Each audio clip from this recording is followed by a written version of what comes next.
Hi students, I am Upasana Rajput. Welcome to win study. तो students कैसे हैं आप सब? आई होप आप सब अच्छे होंगे। तो आज हम डिस्कस करने जा रहे हैं फंडामेंटल थ्योरम ऑफ अर्थमेटिक। तो बिना टाइम वेस्ट किए हुए हम अपने लेक्चर को स्टार्ट करते हैं। तो देखिए, थ्योरम 1.2 फंडामेंटल थ्योरम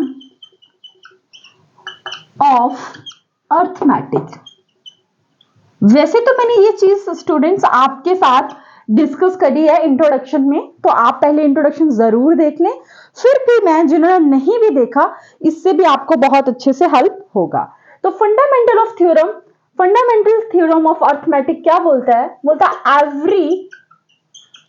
है बोलती है, थ्योरम है जी, ठीक है। बोलता है every composite number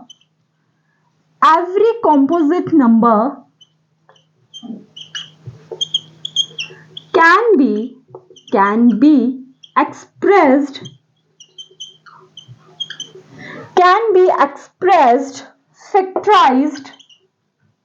factorized as a product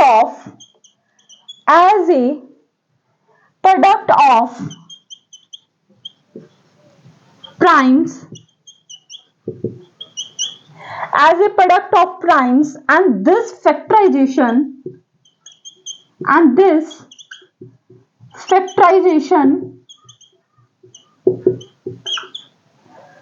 is unique apart from the order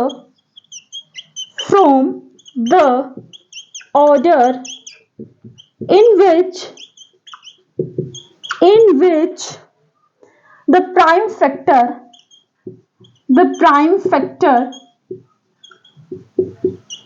occur। ठीक है बेटे। तो स्टूडेंट सबसे पहले आप इसको अच्छे से रीड करो कि आखिरकार ये थ्योरम 1.2 हमें कहना क्या चाह रही है।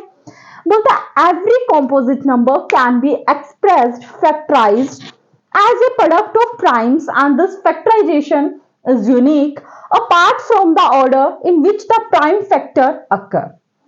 पहले तो आपको इतना तो पता ही है कि कॉम्पोजिट नंबर कौन से होते हैं, टू और मोर फैक्टर्स, यानी कि जिसके दो से ज्यादा फैक्टर होंगे, दैट इज कॉम्पोजिट नंबर। ठीक है, बाकी मैं कोशिश करूंगी कि मैं इस पे भी एक वीडियो बनाऊं, प्राइम नंबर, कॉम्पोजिट नंबर। हाँ, मुझे पता है कि आप प्रीवियस क्लासेस में पढ़ के आए, लेकिन एक बार फिर से हम इस चीज को रिवाइज जरूर करेंगे।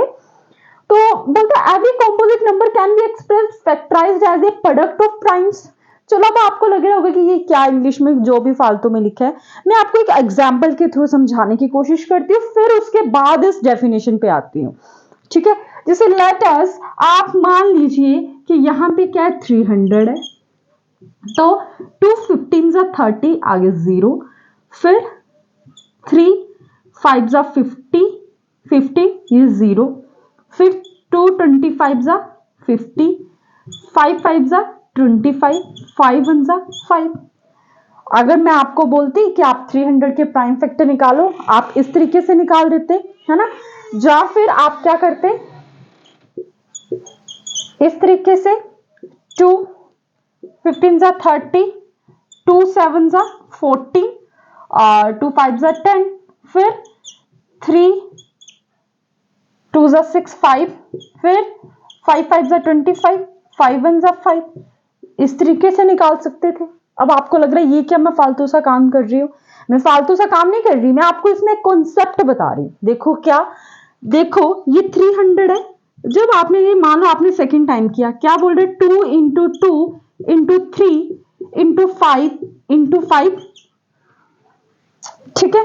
तो देखो 300 के जो प्राइम फैक्टर आए हैं वो क्या आए हैं, ये तो आए 2 इंटू 2 3 इंटू 5 इंटू 5। तो ये कह रहा है कि 300 के प्राइम फैक्टर ये इन्हीं टर्म से ही मिलकर बनेगा। इसीलिए इसने ये वर्ड यूज किया है कि as a product of primes can this factorize is unique, यानी कि इन नंबर्स के अलावा और कोई भी प्राइम फैक्टर नहीं होंगे 300 के। इन टर्म्स के अलावा जो ये आपको 2 2 3 5 5 दिख रहा है, इन टर्म्स के अलावा और कोई भी प्राइम फैक्टर नहीं होंगे 300 के। समझ आ रहा है मैं आपको क्या बताने की कोशिश कर रही हूं। हाँ, आगे क्या बोल रहा, बोलता apart from the order in which the prime factor occur. हाँ, इसका जो ऑर्डर है वो आगे पीछे हो सकता है। जैसे मान लो जब मैंने पहले किया 2 इंटू 3 इंटू 2 इंटू 5 इंटू 5 आ गया। हाँ, ये हो गया कि ये वाला 3 इधर आ गया, लेकिन मल्टीप्लाई करके तो 300 ही आएगा, यानी कि जो टर्म्स हैं वो हमेशा सेम ही रहने वाली है। आपका ऑर्डर चेंज हो सकता है, लेकिन इसके जो प्राइम फैक्टर्स हैं 300 के, जो कोई भी आप टर्म लेते हैं उसके यही रहने वाले हैं। इसीलिए आपको फंडामेंटल थ्योरम ऑफ अर्थमेटिक क्या बोलती है, बोलता every composite number can be expressed, मतलब जितने भी कॉम्पोजिट नंबर हैं अगर आप उनको एक्सप्रेस करते हैं, उनके फैक्टराइज निकालते हैं as a product of primes, अगर आप इन प्राइम्स का प्रोडक्ट करोगे फैक्टराइजेशन का, तो ये यूनिक होगा, इसकी जगह कोई और टर्म नहीं आ सकती। ठीक है, बोलता apart from the order, order में चेंज हो सकता है। ऑर्डर में चेंज होने का मतलब कि 3 पहले आ गया, 5 आप पहले लेके आ सकते हो, लेकिन जो प्राइम फैक्टर है वो यही रहेंगे, इसीलिए इनको यूनिक बोला जा रहा है। तो मुझे नहीं लगता कि आपको अब इस थ्योरम में कुछ भी डिफिकल्टी आएगी, जो आपको इस चीज को याद रखने में कोई भी प्रॉब्लम आए। अगर आपको डेफिनेशंस बिल्कुल भी लर्न नहीं करनी स्टूडेंट्स, जस्ट कॉन्सेप्ट को समझने की कोशिश करनी है कि मैंने आपको क्या बोला था कि प्राइम फैक्टर यूनिक जरूर हो सकते हैं, लेकिन यूनिक ही होंगे, भले ही इसका जो ऑर्डर है वो अलग जरूर हो सकता है। समझ आ गया? दोबारा से बोल रही हूं, ऑर्डर आगे पीछे हो सकता है, ये टर्म्स आगे पीछे हो सकते हैं, लेकिन ये जो प्राइम फैक्टर्स हैं ये अपने आप में यूनिक है। इन टर्म्स के अलावा और कोई भी 300 के प्राइम फैक्टर नहीं हो सकते। समझ आया? तो आई होप स्टूडेंट्स कि आपको मेरा ये वीडियो पसंद आया होगा, और अगर आपको मेरी वीडियोस अच्छी लग रही हैं तो प्लीज प्लीज मेरे चैनल को सब्सक्राइब करें, अपने फ्रेंड्स के साथ भी जरूर शेयर करें, and thank you so much मेरी वीडियोस को देखने के लिए।